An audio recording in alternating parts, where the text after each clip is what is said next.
Numerous occasions. She is pretty though. She is pretty, yeah. And do you want to just start by like introducing like yourselves? Just say who you are. And I'm little. A little large. Oh no, that means you're large. That's a big clue. That's alright. Okay. Oh God, I've hurt my arm, so I'm not like that, right? Oh, sorry, you filming? I can cut that out. I'll all be edited out, you know. Okay, so you want to go first? Okay. Who are you? Who am I? I have no idea. Who are any of us? Who are dear. we? Sorry. Do you want me to do it from... I don't know what you want to do it from. You can do it from wherever you like. Okay. Okay, I'll start then. I'm Margaret Ray. I'm a personal training and coach manager. I run a training coaching business and I work in partnership with Morag. I do not work with the horses. I work with the riders or anybody who's going to maybe going through some learning of their own, maybe some groundwork or whatever. And a lot of the work I do is I work with riders who are perhaps experienced some trauma perhaps in the riding and they want to get back in the saddle. So what I do is I work with the rider in their mindset by using a number of strategies, one of them NLP, which is neuro-linguistic programming, cognitive behavioural strategies. I'm also a qualified counsellor, so I use all the strategies because not all the people that come through, they're just not one person, just won't have the same issues as someone else. So someone might have fell off and someone else might have fell off, but how they process that in their own mindset will be completely different, so one size doesn't fit all. What I do works particularly well when Morag's working with the rider and perhaps getting them back onto the horse's back, perhaps through the process of even working with the horse who may have experienced some trauma as well, and it's a nice blend and it actually gets the rider reflecting on their own communication within themselves first, so they're communicating effectively with the horse. Excuse me, sorry. Hi, I'm Morag Higgins and I'm the co-founder of Equus Horsemanship, and I'm a professional horse trainer. That's it. I work with the big ones with 4 legs. Margaret does the ones with 2 legs. And we try and keep the ones with 4 legs on 4 legs, not on 2 legs, and that always never ends well if it goes there. I'm so sorry. Good. Okay, so first question. How did you convert in a way to natural horsemanship? How did you find it? Okay, I was going to be... I looked under this rock. No, I didn't. Okay, I was a very traditional trainer and traditional rider. I'd been a professional show jumper for many years, and I'd come from a very traditional background where in my day, because I'm quite old, in my day violence was the norm. There was no rules about how many times you could hit a horse in competition. There was no really any rules about what you could do to a horse outside. Punching, kicking, beaten with whips. I've seen horses stabbed with pitchforks, power hoses used on them to knock, fire hoses to knock them off their feet, beaten till they lay down and tear in and beaten till they get back up again. Seen it. There's nothing that you could tell me has been done to a horse that would surprise me because I've seen most of it. And it never, ever, ever fitted with me or my style. I couldn't deal with people that did that. My instinct was to want to go and do the same thing to them. And I was never comfortable with give them a slap, give them a crack, kick them on, make them... I'm not comfortable with any of that language or any of that method of riding. When my old horse died, Bruja, I was absolutely devastated. I'd had her for 20 years. We'd grown up together. And my husband went out and bought me a wee 18-month-old horse called Brogan. And I sat down and had a good long think and thought, well, do you know what? I am not wanting him to experience the environment that Bruja had to live through, because that was considered normal practice. So I started looking for different ideas and concepts, and I watched the TV programme QED with Monty Roberts and immediately went, wow, yeah, that's what I'm wanting to learn, something like that, that's different. So I contacted his organisation, the States, and he put me in touch with Kelly Marks and the Intelligent Horsemanship Association. So I started training with Kelly, and over the course of 2 years became qualified and was the recommended associate for Scotland for 6 years. So I was developing my horsemanship skills, changing my mindset, changing how I perceived the horse and how I perceived the horse world. I was asked to ride as a demo rider on a Mark Rashid clinic. And I'd never heard of Mark Rashid at the time, and I'd read some of his books, liked the way he wrote, thought this is great, but I'd felt I was kind of hitting a brick wall with my riding. I felt, well, is this all there is to know? Is this it? Is there nothing else, you know? And so I was a little bit kind of down, to be honest with you. So when I was asked to ride in the clinic, I thought, why not? Do you know what I mean? You need a demo rider, I can ride, let's go. Got to the clinic and this guy absolutely blew my mind. I was taken aback. He opened a door to an entirely new world for me. I stepped through the doorway and thought, great, I'm a student again. Thank God, I've got loads I need to learn. Because quite frankly, you never know enough. You've always got to be learning. And that's where I developed a friendship with Mark Rashid. His teaching and his ethos and his principles fitted very comfortably with where I was wanting to come from. And I did say to him, look, this needs to be formalised so people can learn, because what you're teaching is life-changing for horse and rider. So Mark, in his usual inimitable style, said, well, okay, then on you go and write something. I thought, well, thanks for that, you know. So I did, and this is where we ended up developing the Equido training system. It's based on his principles, his core values, how we think and how we approach the horse. Brilliant. The question here, what was your inspiration? But I think there you go. I've no idea. Okay, so tell me a little bit about the course you run. Well, the Equido training course is a comprehensive training system. It starts at level 1, goes up to level 4. Level 4 qualifies you as a professional trainer. And I'm very passionate about that statement because there are no other courses anywhere, and as far as I'm aware in the world, I'm not sure about, I know for the UK there isn't, that trains trainers.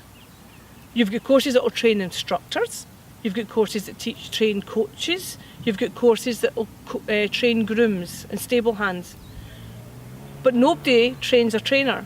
A trainer has to be absolutely spot on with the ability to assess and train a horse for the chosen discipline, also to be able to assess and train a rider and use a lot of human psychology as well as animal psychology, and be able to produce animals and people on an ongoing basis. So you're a bit of a counsellor, you're a bit of a psychologist, you're a bit of an animal specialist, and you have to know animal welfare, you have to understand the physical needs of the horse as well as the psychological. So that is what Equido does. I sat down, I wrote it, and that's what it does. It teaches you all of that. Thank you. Can you tell me a bit about the books that you've written?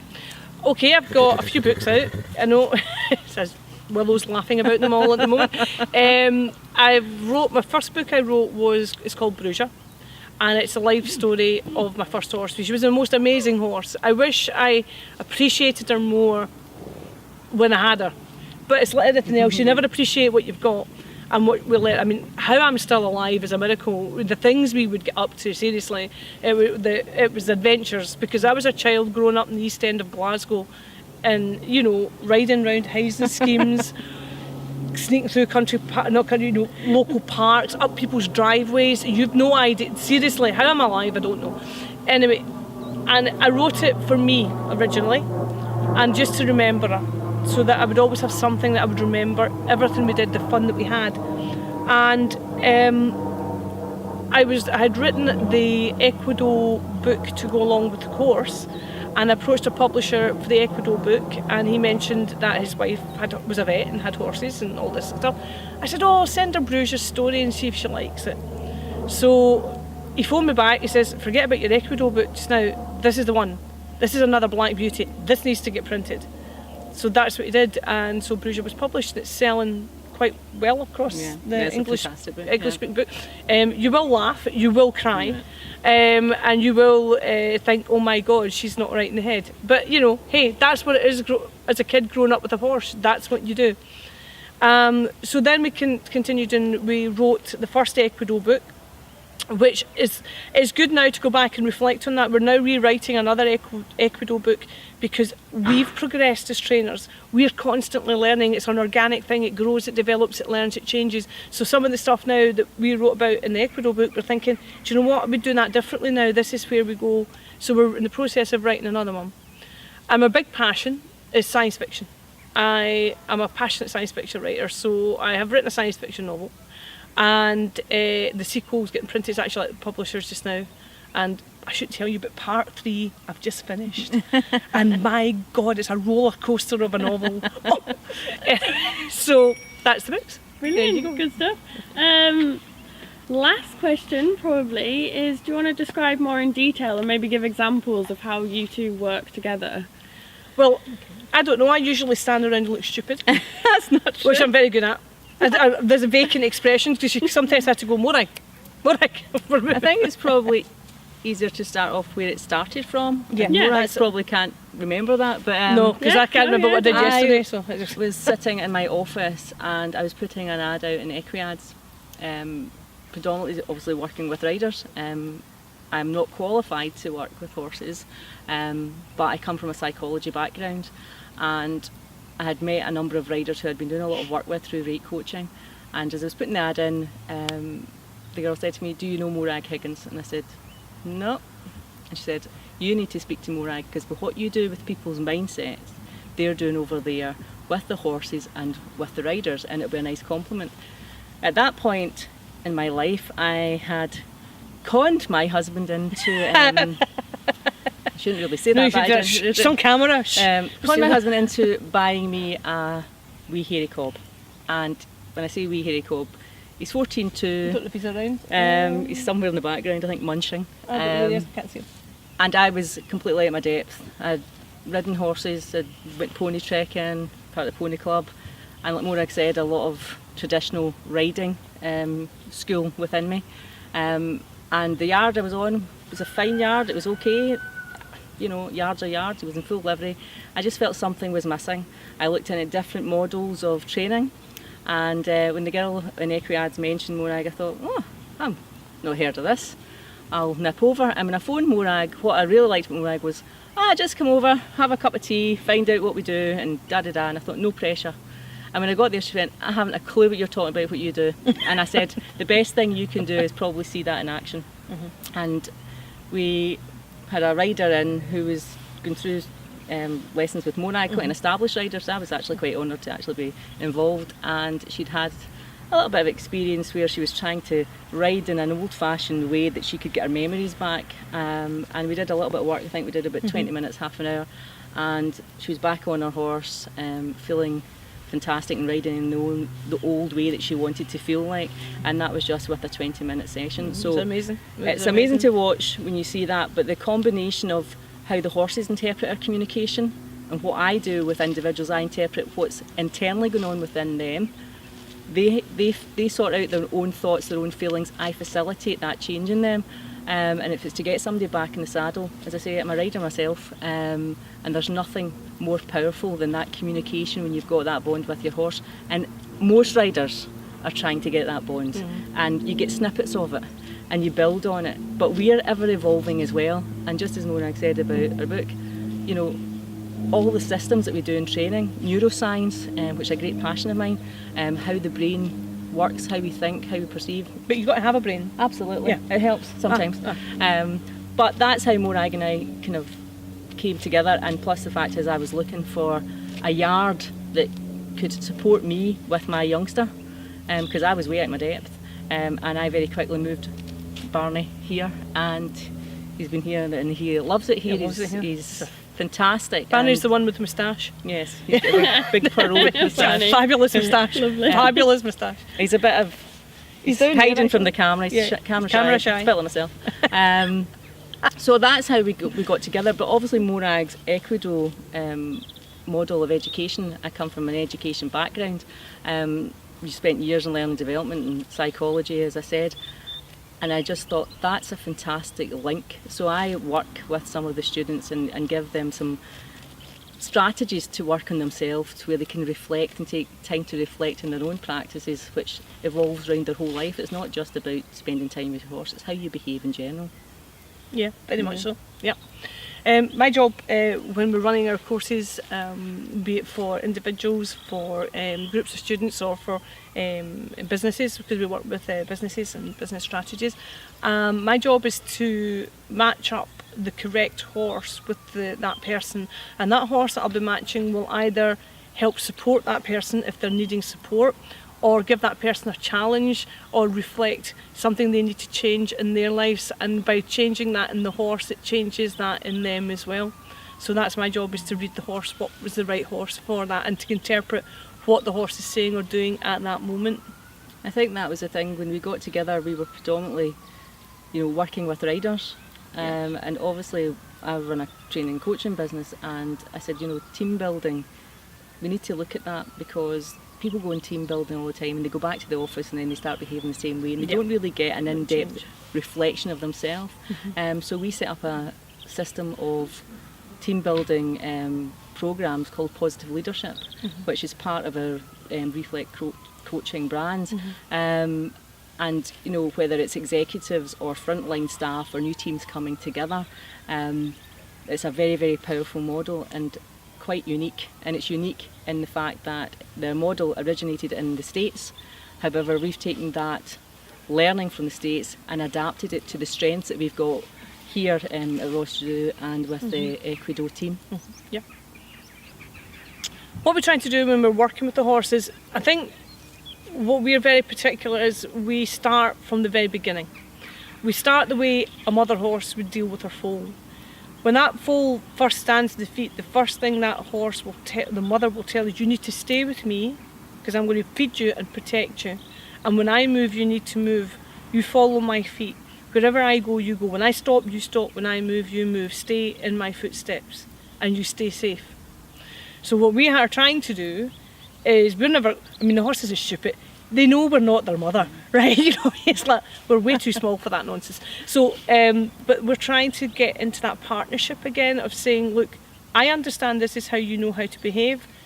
You need to understand that humans can understand that and work with you in that and behave the way that you're comfortable with.